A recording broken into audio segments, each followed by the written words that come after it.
नमस्कार। मैं रीता सरकार नन्हे मुन्ने बच्चों के मनोरंजन हेतु कहानियाँ प्रस्तुत करती हूँ। यूँ तो बच्चे अपने दिनचर्या में class work, homework, again class work और अपने गार्जियन के अनुशासन का अनुसरण करते करते थक जाते हैं। अतः उन्हें कुछ सुकून के पल उपलब्ध कराने हेतु आज मैं इन सभी बच्चों के लिए एक अत्यंत रोचक कहानी प्रस्तुत कर रही हूँ। बच्चों, आराम से बैठ जाइए और कहानी को मज़ेदार ढंग से एंजॉय कीजिए। इसका शीर्षक है दो बेवकूफ़ों की कहानी। शुरू करें। एक दिन दो दोस्त सड़क पर जा रहे थे। कुछ देर बाद उनकी मुलाकात एक बुढ़िया से हुई। बुढ़िया ने उन्हें सलाम किया और आगे बढ़ गई। बुढ़िया ने किसे सलाम किया, इस बात पर दोनों दोस्त आपस में लड़ने लगे तथा भागकर बुढ़िया के पास पहुँचे। पास जाकर उन्होंने पूछा, अम्मा जी, आपने किसे सलाम किया? हम नहीं समझ पा रहे हैं, अतः कृपया आप हमारी जिज्ञासा शांत कीजिए। बुढ़िया, तुम दोनों में जो सबसे अधिक बेवकूफ़ है, मैंने उसे ही सलाम किया। आगे देखिए बच्चे क्या सुन रहे हैं। दोनों अपने आप को अधिक बेवकूफ़ बताने लगे। बुढ़िया, इस तरह लड़ने से कोई हल नहीं निकलेगा, अतः तुम दोनों अपनी अपनी बेवकूफ़ी की कथा सुनाओ ताकि मैं समझ सकूं कौन अधिक बेवकूफ़ है। अब पहला व्यक्ति अपनी कहानी सुनाता है। जून का महीना था। मैं बगीचे में टहल रहा था। बहुत अधिक गर्मी थी, अतः मैं एक कुएं के पास लेटकर सो गया। नींद खुलने पर मैंने देखा मेरी पगड़ी कुएं में पड़ी है और मेरा जूता कोई उठाकर ले गया है। मैं समझ नहीं पा रहा था कि बिना पगड़ी और जूते के मैं घर कैसे जाऊं। बहुत सोच विचार के बाद हमने हाथों से सर को ढककर अपने घर की तरफ भागा। जैसे ही मेरी नौकरानी की नज़र मुझ पर पड़ी, वह उल्टे पांव जाकर मेरी पत्नी से कहने लगी, मालकिन, पता नहीं कैसा अनर्थ हो गया है। मालिक नंगे पांव अपने सर को पीटते हुए घर की तरफ चले आ रहे हैं। यह खबर आग की तरह फैल गई। सारे परिवार के लोग रोने धोने लगे। घर पहुंचकर इस प्रकार का दृश्य देखकर मुझे भी लगा कि शायद घर में कुछ अनर्थ हो गया है। अतः मैं भी उनके साथ बैठकर रोने लगा।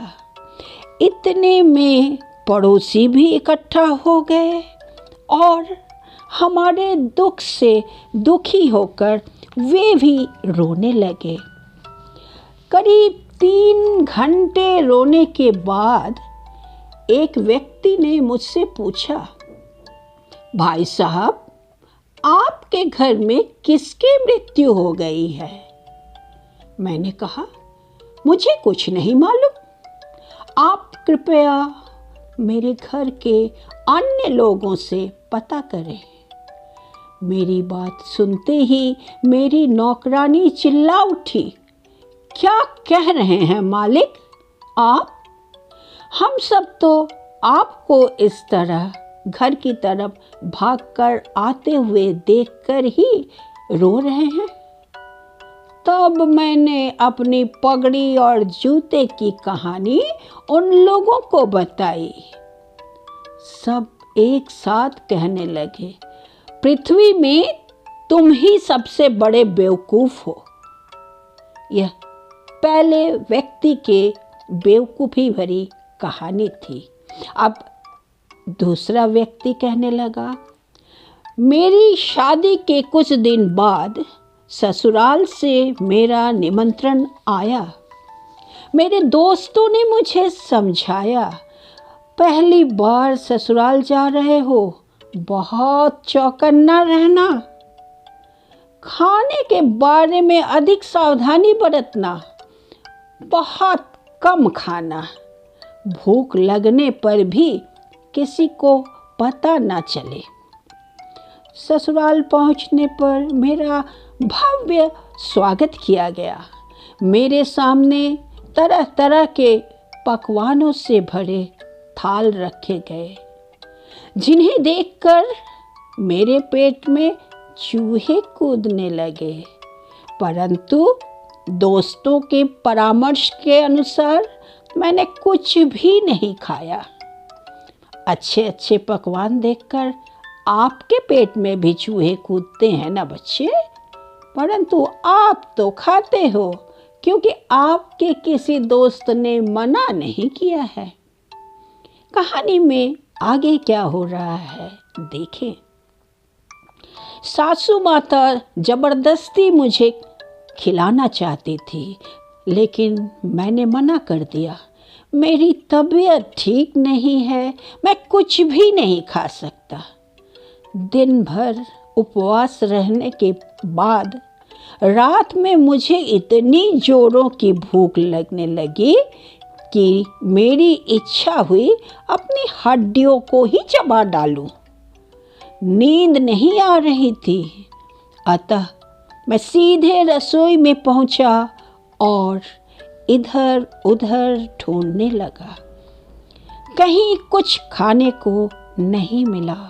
अचानक मेरी नज़र कोने में रखी कुछ अंडों पर पड़ी। मैं फौरन उन अंडों को उठाकर अपने बिस्तर की तरफ भागने लगा। अंधेरे में मैं दरवाजे से टकरा गया। आवाज़ सुनकर घर के लोग जाग गए और मेरे कमरे की तरफ आने लगे। तब तक मैं अपने बिस्तर पर लेट चुका था, परंतु उन अंडों को कहीं छुपा न सका। अंततः उन्हें मैंने अपने मुंह में ठूंस लिया।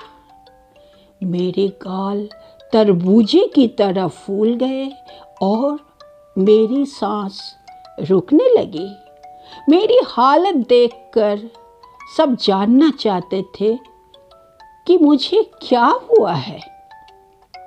यदि मैं मुंह खोलता तो उन्हें अंडे दिख जाते, अतः मैं चुपचाप पड़ा रहा। मेरी सासू माता रोने लगी। बेचारा भूख बर्दाश्त नहीं कर पाया और चल बसा। फौरन किसी वैद्य को बुलाओ, शायद वही कुछ कर सके।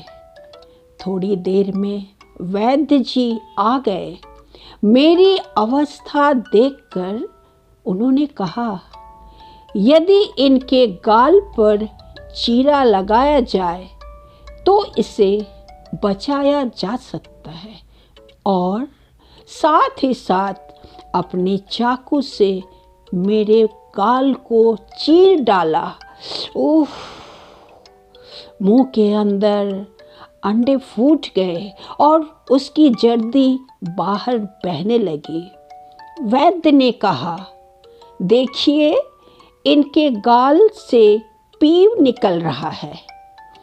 अब मैं दूसरे गाल में छेद करता हूँ। इस तरह दोनों छेद से अंडे की जर्दी निकलने लगा। दर्द से मैं बेहाल हो गया और बाकी बचे अंडों को अपने मुंह से बाहर फेंककर मैंने वैद्य को फटकार लगाई, वैद्य, तुम बिल्कुल बुद्धू हो। यह पीव नहीं, तुम्हारा सर है।